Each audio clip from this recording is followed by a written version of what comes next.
Meus amados irmãos, mais uma vez nós estamos aqui para trazer a palavra de Deus para o seu e para o meu coração. Eu gostaria de meditar com os irmãos no texto lá de João capítulo 16, nos versos 16 a 22. Então, acompanhe comigo. Se você não puder abrir a sua Bíblia logo, você pelo menos vai ouvir a palavra de Deus. Diz assim: um pouco e não mais me vereis, outra vez um pouco e ver-me-eis. Então alguns dos seus discípulos disseram uns aos outros: que vem a ser isto que nos diz? Um pouco e não mais me vereis, e outra vez um pouco e ver-me-eis, e vou para o Pai? Diziam, pois, que vem a ser esse um pouco? Não compreendemos o que quer dizer. Percebendo Jesus que desejavam interrogá-lo, perguntou-lhes: indagais entre vós a respeito disto que vos disse? Um pouco e não me vereis, e outra vez um pouco e ver-me-eis? Em verdade, eu vos digo que chorareis e vos lamentareis, e o mundo se alegrará. Vós ficareis tristes, mas a vossa tristeza se converterá em alegria. A mulher, quando está para dar luz, tem tristeza, porque a sua hora é chegada. Mas depois de nascido o menino, já não se lembra da aflição, pelo prazer que tem de ter nascido ao mundo um homem. Assim também agora vós tendes tristeza, mas outra vez vos verei. O vosso coração se alegrará, e a vossa alegria ninguém poderá tirar. Que Deus abençoe a sua palavra no nosso coração. Amém. Vamos orar, nosso Deus, bendito Pai. Mais uma vez, Senhor, nós estamos na Tua presença nesta noite, com os nossos corações agradecidos pelo privilégio de podermos, Senhor Deus, ler a Tua palavra e meditarmos nela. Mesmo, Senhor Deus, sem podermos nos reunir como congregação, como Teu povo, o Senhor nos dá o privilégio de podermos ter esse contato através das redes sociais. Abençoa todos os nossos irmãos do Campo Missionário de Horizonte e abençoa, Senhor, cada irmão que nos acompanha, Senhor, através das redes sociais. Pedimos a Tua bênção sobre a Tua palavra e que nesta noite o Espírito Santo, mais uma vez, ilumine e ensine a Tua palavra aos nossos corações. Em nome de Jesus. Amém.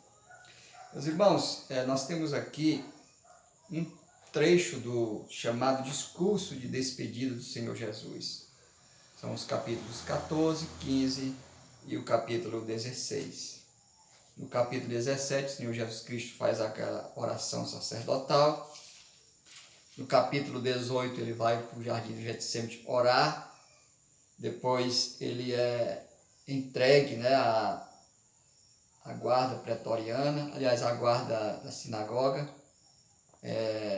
ser julgado perante Anás, depois levado a Pilatos, interrogado. Capítulo 19 ele vai ser crucificado e morto, e no capítulo 20 já vem a sua ressurreição. Então, são palavras tanto tristes, mas também alegres para os seus discípulos. Triste porque ele está se despedindo. E ele usa aqui algumas palavras que os discípulos não entendem, até que ele explique o que é que ele queria dizer. Por exemplo, ele diz no verso 16, um pouco e não mais me vereis, outra vez um pouco e ver-me-eis. Então os discípulos ficaram interrogando entre si. O que significa isto? Um pouco e não mais me vereis, e outra vez um pouco e ver-me-eis e vou para o Pai?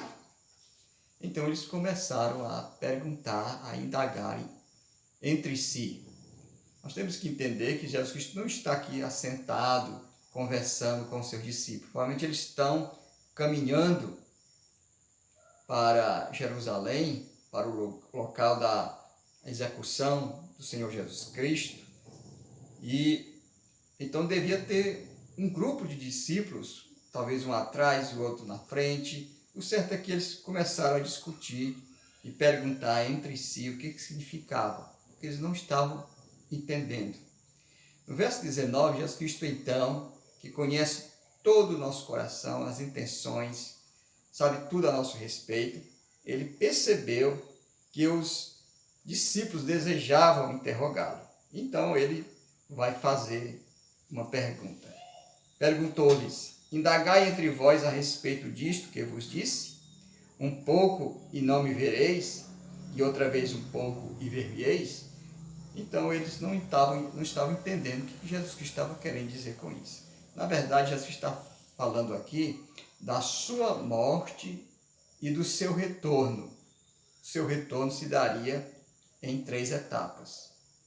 Na ressurreição, o seu retorno através da vinda do Espírito Santo, em Pentecostes capítulo 2.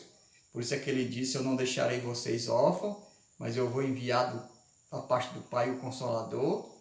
E estaria falando também no futuro da sua segunda vinda.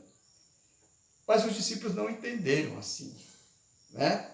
E então Jesus Cristo começa a explicar aquilo que ele estava falando. Um pouco e não me vereis, e outra vez um pouco e ver-me-eis. No verso 20 ele diz assim: em verdade eu vos digo que chorareis e vos lamentareis, e o mundo se alegrará.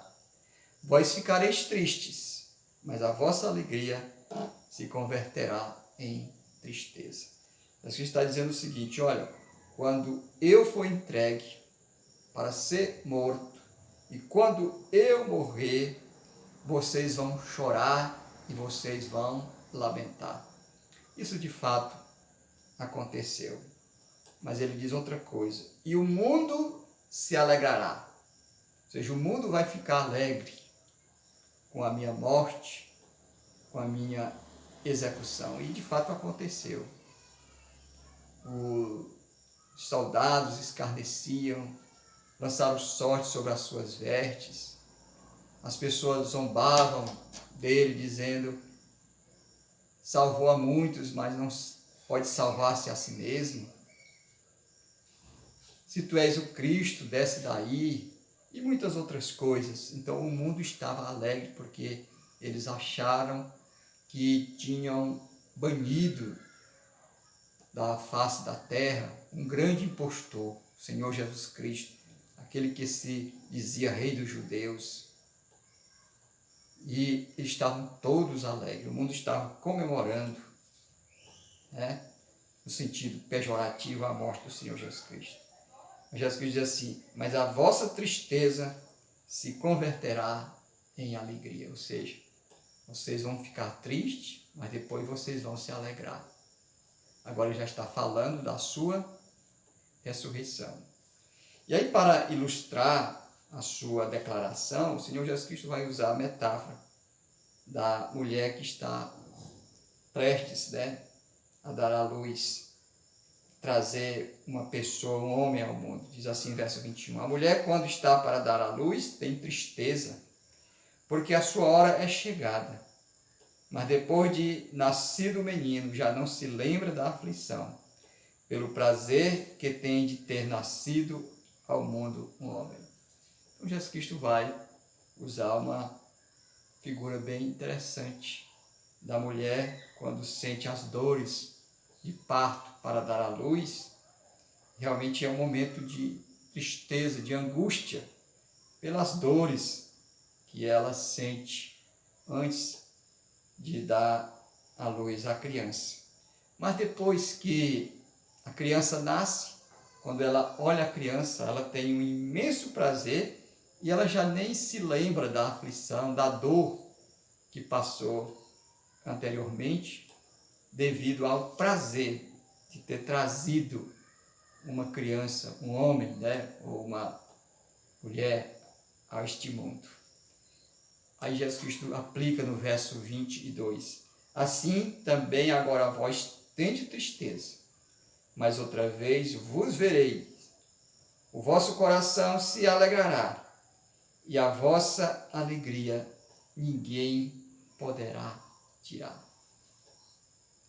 Então, meus irmãos, Jesus está dizendo, vocês vão ficar tristes, vocês vão ficar angustiados, vocês vão lamentar, vocês vão chorar com a minha morte. Mas assim como a mulher se angustia, tem tristeza, sofre as dores de parto, mas depois se alegra, tem o prazer de ver uma criança nascida, sendo trazida ao mundo, assim também vai ser vocês. Quando eu ressuscitar, vocês vão sentir grande alegria. Meus irmãos, isso de fato foi verdade. João capítulo 20, verso 20, diz assim: e dizendo isto, lhes mostrou as mãos e o lado. Alegraram-se, portanto, os discípulos ao verem o Senhor. Então, depois da ressurreição, Jesus Cristo aqui aparece aos discípulos, mostra as suas mãos e dos cravos, dos pregos, a cicatriz, o seu lado que foi furado com a lança. E a Bíblia diz então que eles se alegraram porque viram o seu Senhor. Então isso se cumpriu na vida dos discípulos do Senhor, na vida da sua igreja. Mas o que eu quero chamar a atenção, meus irmãos, aqui nesta noite, é a última frase dita pelo Senhor Jesus Cristo no verso 22. Ele diz: e a vossa alegria ninguém poderá tirar. Meus irmãos, quando nós olhamos o restante da história, isso é uma grande verdade. Os discípulos choraram, lamentaram, acharam que era o fim com a morte do Senhor, acharam que estava tudo acabado. Alguns ficaram trancados nas suas casas com medo, alguns voltaram às suas antigas profissões, mas quando o Senhor apareceu a eles, novamente eles se alegraram. E a partir daquele momento, não houve mais perigos, ameaças, sofrimentos, tribulações, nada que tirasse a alegria deles, para se cumprir a promessa do Senhor, quando ele disse: e a vossa alegria ninguém poderá tirar. Nós vimos isso, meus irmãos, ilustrado na vida dos apóstolos. Capítulo 5, no versos 40 e 41, os apóstolos, depois de terem sido açoitados, e eles são liberados da prisão, veja o que diz a palavra de Deus aqui, Atos 5, 40 e 41. Chamando os apóstolos, açoitaram-nos, e ordenando-lhes que não falassem em nome de Jesus, os soltaram. E eles se retiraram do sinédrio, regozijando-se por terem sido considerados dignos de sofrer afrontas por esse nome. Eles aqui acabaram de apanhar, foram açoitados, foram proibidos de falar o nome do Senhor. E o que a gente poderia esperar é que eles saíssem tristes, cabisbaixos, sofridos, mas a Bíblia diz que eles se retiraram do sinédrio, se alegrando, se regozijando, por terem sido considerados dignos de sofrer afronta, para se cumprir a palavra do Senhor, que disse: a vossa alegria ninguém poderá tirar. Então, nada mais tirou a alegria dos discípulos do Senhor. Nada. Nada, absolutamente nada. A perseguição, as ameaças, as prisões, as mortes, nem nada disso foi possível tirar a alegria. Eu gostaria de ilustrar ainda mais com o texto lá de Atos capítulo 13. Paulo e Silas, na sua primeira viagem, Paulo e Barnabé, na sua primeira viagem missionária, Atos capítulo 13, versos 50 e 52, diz assim: Mas os judeus instigaram as mulheres piedosas de alta posição e os principais da cidade e levantaram perseguição contra Paulo e Barnabé, expulsando-os do seu território. E estes, sacudindo contra aqueles o pó dos pés, partiram para Icônio. Os discípulos, porém, transbordavam de alegria e do Espírito Santo. Veja aí, a perseguição, a expulsão, levantaram pessoas para perseguir Paulo e Barnabé, mas o resultado é que eles estavam transbordando de alegria do Espírito Santo. Nós temos também outro exemplo, lá em Atos 16, aquela conhecida história quando Paulo e Silas estavam presos, depois de terem sido açoitados, e a palavra de Deus diz que alta madrugada eles louvavam ao Senhor, ao invés de estarem lamentando, ao invés de estarem tristes, eles estavam cantando louvores, para se cumprir a palavra do Senhor Jesus Cristo quando disse: e a vossa alegria ninguém poderá tirar. Meus irmãos, algumas coisas às vezes nos tiram a alegria. Um conflito familiar, um problema de saúde, problema financeiro, um conflito conjugal, coisas que vão muitas vezes minando a nossa alegria.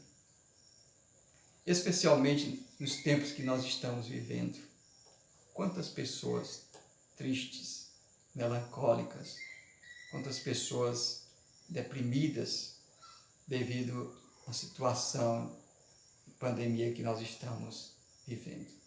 Tenho conversado com alguns colegas, pastores, e eles têm falado que muitas vezes são tomados por uma profunda tristeza de não poderem estar cuidando, alimentando seu rebanho de maneira presencial. E eu sei que esta é a realidade no coração de muitas pessoas, de muitas famílias. Mas eu quero me reportar especialmente a nós, que somos crentes, que somos filhos de Deus. A alegria que o Senhor colocou no nosso coração não é uma alegria que depende das circunstâncias ou do momento que nós estamos atravessando. É uma alegria permanente, duradoura, para todo sempre. E outra coisa, essa alegria, nada nem ninguém pode tirar, porque esta é a promessa do Senhor. Ele não falha. Mesmo que tenhamos momentos tristes, mesmo que tenhamos momentos que somos abatidos, que somos muitas vezes tomados por um sentimento de pesar devido a toda essa situação, nós temos a promessa de que ninguém vai tirar essa alegria. Nem o mundo, nem o sofrimento, nem as circunstâncias, nem o Satanás, porque é promessa do Senhor. Agora vamos pedir a Ele que Ele nos faça viver esta palavra no nosso dia a dia. Porque esta aqui é a promessa que nós estamos mais precisando agora. É crer e confiar que a nossa alegria ninguém poderá tirar. Que Deus abençoe a vida de cada um dos irmãos que nos acompanham. Que o Senhor esteja abençoando. Que essa promessa, esta palavra se cumpra na sua vida. E a vossa alegria, disse o Senhor Jesus Cristo, ninguém poderá tirar. Que Deus nos abençoe. Amém. Vamos orar. Nosso Deus, nosso bendito Pai, mais uma vez, Senhor Deus, nós estivemos na Tua presença. Mais uma vez nós meditamos na Tua palavra. Mais uma vez sabemos que Tu falaste ao nosso coração, Senhor. Porque esta é a promessa maravilhosa, Senhor.